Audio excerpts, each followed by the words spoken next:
Alright, this video is about my recent bicycle trip from Quito, Ecuador down to Santiago, Chile.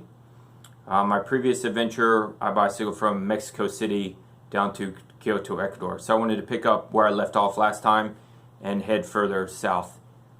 If you don't know about me, just quick background, my name is Billy. I've bicycled across Australia, I bicycled across Europe, I bicycled across the United States, all the way down to Santiago, Chile. On the bicycle behind me, which is a Trek 5200 all-carbon bike from the year 2003. It's the only bicycle that I've used to bicycle around the world.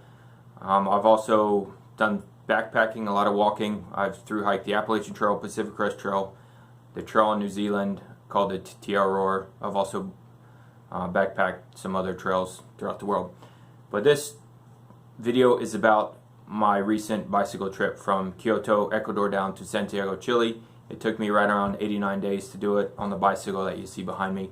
If you'd like to know the gear I took, the day before I left, I show you how I load the bike. I've also done a video about the gear that I use, so be sure to check those out. I also try to answer some of your questions at the end of the video that people have been asking me.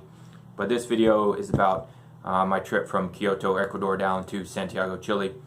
So I landed at the airport around midnight in Quito. I put the bike together in the airport, and then I had to go about a mile to the first hotel. And I was familiar with Ecuador, so it wasn't too challenging. So I stayed pretty much straight down the middle. I can kind of show you on a smaller map here. So Quito, Ecuador is about 2/3 the way up. I stayed down. Sorry, it's up here. Stayed down, and I passed through San Ignacio into Peru. Going to Peru, it was 40 miles of a dirt road, but I rode on 25 millimeter, if that matters to you, tires. The 40 miles, steep mountain grade, dirt road, but it is doable. Once you hit Peru, it's paved and it gets beautiful, but also the price goes up. The price, to me, the food and lodging almost doubles. I spent 50 days in Peru, and I don't plan anything. I'll try to get into it later, but 50 days is a lot of days for me. I bicycled across Australia from Perth to Sydney in 60. I wasn't feeling well for a couple weeks in Peru, and there's a lot of things to do in Peru. But to me, it's one of the toughest bicycling countries. It's the toughest country that I've bicycled in so far. So it took me a little while, but I zigzagged back and forth. I'm guessing on this trip I did anywhere from 6,000 to 7,000 miles. And again, I don't really plan out the trip. I kind of live a day at a time. So when I get to town that night, I try to figure out how many miles I think I'd go to the next day. And in general, I average about 70 miles per day. That's doing 120 plus miles days. That's doing 100 mile days. That's doing 70 mile days. That's doing 50 mile days. That's doing 0. That's include all those days. So I average about 70. And I did a video about how I train for these. And once you understand how far you can bicycle in a day, that'll really help you plan on how far you can make it. So from there, once I get to a town, I say, oh, I want to go see this town, so I figure out how many days is it going to take. Once I get to the next town, I'll plan the next trip. I don't plan the 6,000, 10,000 mile walking, bicycling trip. If I thought about that from day one, the first step, the first pedal, it'd be so much pressure on me. So I really just live a day at a time, and I just try to exist to the next town. Once I get to that next resupply point, then I can decide what life's going to be after that. So that's how I do all these adventures. I just plan a day at a time, and I don't select the route prior to going. I just know that one of my goals in life is to reach the bottom of South America if I can. And right now I'm doing it bicycling. So I'll continue that later on. But back to this trip from Ecuador to Chile. So I came to San Ignacio, Peru. So if you're going to do that 40 miles of unpaved road, steep drops down to Peru, and then in Peru I think I got up to 13,500 feet on a pass, and I really don't do much research, so I don't know if I went up any higher than that, but that was the pass that I took a photo of the sign, so I happen to know the elevation. But the longest climb, I think, was 60 miles basically in a day. I climbed for what I would guess is 60 miles of that day. So that was a pretty tough day, and it was in fog and rain. It was after I left Nazca. which if you go in there, you see the Nazca lines. It's something I'd recommend if you want to take the plane. I want to say it's $90 US, but it's pretty cool to see, and you can get on a small plane and see that kind of thing. So I also visited Guayaquil in Peru. So if you're trying to note some things, you can read my journal. I post on Instagram, Facebook. I'll post a link in the video notes if you want to go back and read about this latest trip. So in Peru, I went down to Cusco, and in between Cusco and Nazca, I got in a snowstorm. So I kept trying to descend down the mountain, but I ended up kind of being on a plateau. So you will get, it is possible to be in a snowstorm. Also in Peru, it rained pretty much every day. So if you go, when I went from January to April on this trip. Expect rain almost every day in Peru. You can expect snow. Also expect hail. It hailed on me a couple times, and I thought the hailstorms that I'm used to only last 5 to 10 minutes, something like that. But they were lasting 20 to 30 minutes. So I would ride through them thinking, oh, it'll end in just a minute, but it would continue to hail, and at some point your hands start hurting pretty bad.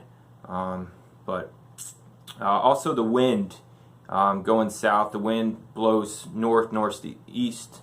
The further you get south in the kind of chilly area, it seems to blow in the afternoon, but heading south, you're definitely going to get some headwinds. Crossing the desert, I had a miserable day crossing, I want to say it was in Chao, C-H-A-O. It was so bad that the trucks and the buses were kicking up in your face, your mouth. It was getting all under my glasses. That kind of stuff is quite miserable, but you can do it. I survived it, so you can do it, but just be ready. It's kind of like I don't know if you want to call it a sandstorm, but there's literally wind blowing on you, and it can get hard to see, and to the point where you feel like you're pedaling for no reason. So I definitely say wind is a issue in this section. A lot of headwinds. There's another memory I have in my mind right now where I was literally just crossing over a hill, but it felt like a mountain, and this storm had just come down. The clouds were on top of me, and it was almost like a jet engine was sitting in front of me, pushing 60-mile-per-hour winds, and I was literally, it felt like I was on a trainer, and I was barely bringing that pedal around. So wind is definitely an issue in this trip. So I went over to Cusco, and then I went over to see Machu Picchu, which I definitely recommend. Unfortunately, you can't bicycle there. You can ride a train, or you can kind of illegally walk the railroad tracks to go see it, but it is pretty expensive. But I went during the rainy season, and I still say it was worth it. There weren't that many people as I was expecting. I think they say they sell 6,000 tickets currently, and they sell in like half-day periods, but there was a lot of hype, but in the end, it ended up being a really neat thing to see. The weather can move in seconds and cloud everything, but the day I went, it was beautiful. The clouds rolled in, they rolled out, but it was worth seeing. So from Cusco, then I headed down to Lake Titicaca, and then from there, I passed over into Bolivia in Copacabana. 4 days before I got to Bolivia, I figured out a U.S. citizen needs a visa to go into Bolivia. It's $160. So in the town of Puno, it's pretty much the last major town before you cross into Bolivia, if you're going by Lake Titicaca. There's a consulate for the Bolivian embassy, the Bolivian government. They make some hoops to jump through, but you got to have 160 U.S. dollars, and you have to go and deposit it to this bank account. They give you this piece of paper that tells you the bank account. You also have to take passport photos of yourself. You got to show your credit, that you have money in a bank. You have to do your itinerary, the hotel you're going to stay at, and you have to upload all this stuff. So you're going to need a computer. I used a internet kind of cafe type thing, but I scanned everything and then uploaded it. You have to upload it to the Bolivian website and then go back to the consulate. The consulate has to see a hard copy of it, and then you'll also get a number, and then you can get a 10-year visa, 90 days for Bolivia. So it's a couple of hoops to jump through, and it's very expensive. But in Bolivia, I came to Copacabana, and I went through La Paz, and then I did Death Road, which the roads, they built a new road, but it is an experience, and I went with a tour. So I didn't ride my carbon bike down. I went on a mountain bike with a group, and that got me up to 15,000 feet, and then you drop for 40 miles. So it's definitely easier than riding your bicycle. It's kind of like a coasting day. But if you want to see Death Road, it was at some point considered one of the most dangerous roads in the world, killing 200 to 300 people a year. Interesting history behind that. That's in La Paz, Bolivia. Also in Bolivia, I'd recommend seeing one of the salt lakes, salars. I ended up doing that kind of on my own, and it's a little difficult if you went to the North Salt Lake that I went to, the Salar. It's not the tourist one in the south, and it's about 30 miles down a rocky road. I got 5 flats. I had to go back to town, back to 3-hour hitchhike back to a town, and then had to hitchhike back the next day. But it's worth seeing, and you have to know where you're going to see that to get that mirror image. There's kind of water sitting over that salt, and it's just beautiful. You get that mirror image. So I definitely recommend you seeing the Salar if you're going to head to Bolivia.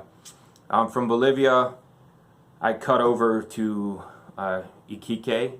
From Bolivia border, it's Colcan, Colchane, Colcan. If you're going to cut through there, on the Chile side, there's no ATM. So from what I calculated, it's 120 miles to the next town that has an ATM from Bolivia, the border with Chile, if you go through Colcan. So that's a little shocker that I had to deal with. Some places do take Visa, MasterCard, ATM, debit type cards, but it's not a guarantee with a lot of the places, so I wouldn't do it. So if you can cash in on Bolivia, or if you're going from Chile to Bolivia, you should be set. But if you're going from Bolivia to Chile, it may take you a couple days before you get to an ATM, so make sure you plan accordingly once you cross that border.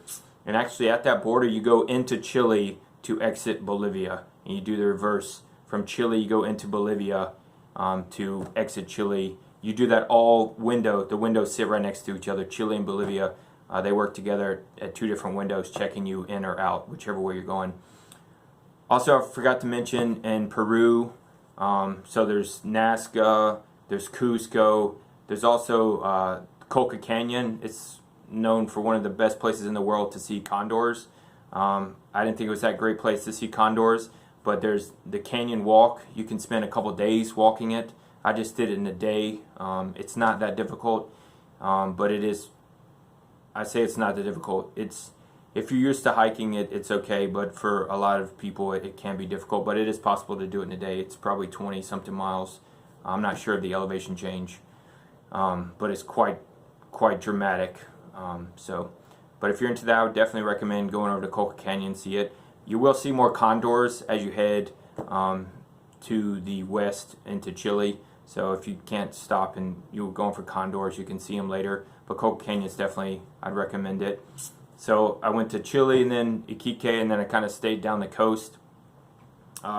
Chile's the most expensive out of Ecuador, Peru, Bolivia, so make sure you save your money. Or if you're headed the opposite way, Chile, Bolivia, Peru, Ecuador, make sure you save your money as well. But you have a better chance of finding supplies in Chile. It's definitely more developed. But if you're on a road bike like I am, all the way from, so you have Quito, you have Lima, a few things in Cusco, and then it's like Iquique may have some stuff, but all the way down to almost Santiago. Valparaiso, they'll have stuff there. But if you're on road bike tires, that was one of the hardest things. I carried road tires from Lima, 2,000 miles, all the way to Bolivia because I knew I wasn't going to find a road bike tire that I would like. And I never carry tires. I've gone all around the world and I never carry extra tires. And I did, once I left Lima, I carried them 2,000 miles, then switched them out. Also, tubes are extremely hard to find in South America for a road bike 700. It's just a mountain bike world down there. So the most I carried were 4 tubes at a time, and I don't want to carry any more than 4, and I rarely carry 4. Usually I try to live off 2, but I felt like I needed to carry 4, and I usually carry 10 patches. And patches are also something that they don't really have. They're all for mountain bikes, so they're a little bit too large for road tubes. And when you buy stuff at a lot of the towns, it's an open market. It's not physically a physical bike store. So just make sure you plan accordingly. Once you get past Lima, you're pretty much, if you have a specific item you need for a certain kind of bike, Lima's the last place pretty much till you get almost down to Santiago. So just be careful, make sure you plan ahead on that, because you know, I don't know, you may have to backtrack if for some reason you need something specific, but I still made it on the road bike. I did have to carry some tires for 2,000 miles, which I normally wouldn't suggest. Once you get past Santiago, it's a whole different ball game, but I can talk about that in another video. So pretty much just some notes. It rained every day in Peru, strong headwinds. Also rock slides in Peru. Since it rains every day, small rocks come into the road, so just be careful when you're crossing and you have cars coming around you, because it'll go all the way across the road. One day there was a rock slide the night before that it was larger than a house. It literally crossed the road, and there was only like a 8-foot gap that they had to bulldoze open to get anyone through. On a bicycle it's easy to skirt through, but it'll shut down the mountain roads.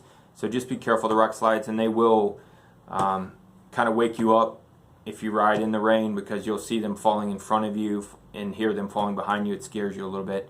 It keeps you awake. So there are some small rock slides, and there can be larger kind of landslides during the rainy season. I never washed my clothes in a washing machine for the 89 days, and you're going to do cold showers. There's not hot showers in most of the places you stay at, so you're going to get used to that. And it's not just cold, it is it's like deep river water, so it'll shock you as well as waking you up. I talked to you guys about the desert headwinds. Some of the things I added on this trip, so there's a video about the gear that I take, but some of the things I added, I never wear sunscreen, but I ended up buying it on this trip, and I've been up to 23,000 feet, almost 23,000 feet mountain climbing before, but I totally got sunburned, so I recommend sunscreen. Another thing I bought on the road was chain oil. I just didn't take it through to check it, and then I didn't get bicycle chain oil. I ended up just getting from like a lubricant car store, just some spray on, similar to WD-40 for lubricating, and I carried that, and that to me, it's a huge bottle, but I carried it because it's raining all the time. Once you cross over to Chile, so you can go all the way from Mexico down to Chile and not have to have an adapter if you're used to the 110, just the straight blades. But once you get into Chile, they do a 2-pin, 3-pin. So once you cross that border, you may want to go ahead and have an adapter. Otherwise, you know, your navigation system, stuff like that, won't have power unless you have solar or something. So be aware, once you cross over to Chile, you're going to need a different type of wall outlet. Alright, so now I'm going to answer some of your questions that you guys have been asking from other videos. So a lot of people want to know how I cook, what I eat. So like I said before in the beginning, I did a lot of backpacking. So when I was backpacking across the desert, I'd have to go anywhere from 20 to 60 miles without a water crossing. And so I would get to the point at nighttime where I decided the last water crossing, I would have to decide how much water to take. And a gallon of water, I think, weighs 5.25 something pounds. So it does matter when you're carrying this stuff on your back. So I'd get nighttime and there'd be a liter of water, and I could decide to use that liter of water to cook, or I could drink that liter of water. And when I was cooking my rice or pasta or whatever, I could literally see the water kind of going up in smoke. And I would much rather prefer to drink that water and feel it going down my system than to kind of watch it boil away. So that's one of the reasons I no longer carry a stove, and I haven't carried a stove in years. And one of the other big arguments for me not carrying a stove is the fuel. The canisters for something like an MSR, you can't always find those. There's not camping stores all around the world like there are in Europe and the United States. So finding those canisters, getting rid of those canisters, it's quite difficult. I've made homemade stoves before. They use alcohol. They call them cat can stoves, Pepsi can stoves. But the problem is, again, when you're trying to get fuel, the alcohol, it may come in a gallon, a liter. You only need a pint or something like that because you're just simply trying to boil water. And so it's a burden to me. It's weight. I carry it around the pot. I have to wash it each night. So I view town as the place that I get hot food. So I work my way to get hot food, and everything in between there I can eat cold food. And especially on a bicycle, when you walk in, I've had to go 14 days without a road crossing, but on a bicycle it's no more than 2 to 3 days. So I can go 2 to 3 days without eating hot food. And the food that I normally eat in South America on this last trip, there's lots of small bread stores, so I eat lots of bread.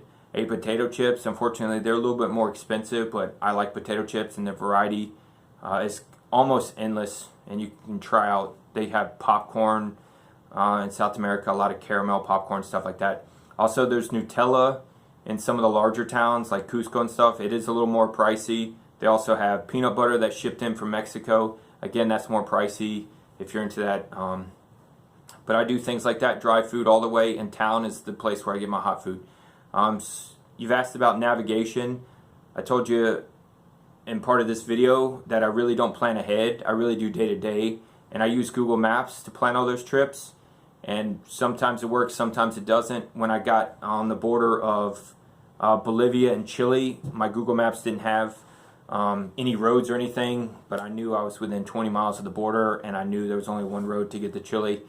So sometimes it can bite you, but that's what I use is my phone, and I've pretty much gone around the whole world just doing that. And when you get to other countries, smaller countries, there's not that many roads. It's not like Melbourne or London where you're trying to pick 10, 20 different roads. I mean, it's one road. You're going south, you're going east, you're going west, so it's not too tricky. Maintenance on the bike, I've talked in another video about the gear I carry, but it's basically I carry tubes, spare patches, tire levers, and a bike pump. And I bought the lubricant oil. That's it. Then when I get to a major town, Lima, Quito, whatever town I think is a good town for a bicycle shop, I'll put it in the bicycle shop and I'll tell them, hey guys, I got to go another 2,000 miles on this bike. Make sure it's going to work. And I kind of put the pressure on them to, decide if I need a cable, a chain, that kind of thing. And I'm hoping, they want to help me out, and I'm willing to pay a little bit extra to make sure that bicycle will make it to where I'm trying to go next. And then when I get to that next town, I'll say, hey, I'm trying to go another 2,000 miles. What would you recommend? And after you ride every day, you kind of know when your bike's acting up, stuff like that. So I always get the brakes replaced, and but plan accordingly once you get below Lima, because it does start getting limited, especially if you're riding on some kind of specialized bike that's not a touring, traditional touring bike. Route selection, again, I just pick day to day. I talk to local people. Hey, what makes this town so different from anywhere else in the world? If you went here, what would you see? And so that's how I kind of find out if I want to go that way or not. And there's so many things to see in South America. Where do you stay at night? How do you pick where you're going to camp and all that stuff? I've done a lot of backpacking, and I find myself sleeping behind dumpsters. I don't like to use my tarp, because you waste time drying it out during the day. It takes time to set up at night, all this kind of stuff. So I usually just inflate my mattress and I sleep in a sleeping bag on the ground. And I'm willing to sleep anywhere. I bicycle till the evening, till it gets right before it gets dark, and then I make sure I'm away from houses or anything like that. If I see someone, I'll continue on 30 more minutes or so to find a place that I feel is safe. But I really don't worry about it too much, because again, I live life from point to point. So I figure out where's my next reliable water source, where's my next reliable food, and then I live life like that. So part of that training video I talk about, that'll help you with the water source that you need. That'll get you figuring out. So what I do is every 20 miles is basically one bottle of just about a liter of liquid is going to give me about 20 miles. So if I'm going 100 miles, I need 5. liters, something like that. It depends if it's raining, if it's a desert. Those things vary, but that'll kind of help you. But once you get up to that 100, is it 100% guarantee that there is liquid at this place? If not, you know, you got to figure out where that is. And that's kind of how I figure out how much not to carry too much. In Australia, I carried 32 liters on this bicycle of liquid at one point when it was so hot. That's pretty much it for this video. Again, let me know if you got any comments. Also, again, check out the notes if you want to read the journal, see some of the pictures about my trip from Quito, Ecuador, bicycling down to Santiago, Chile.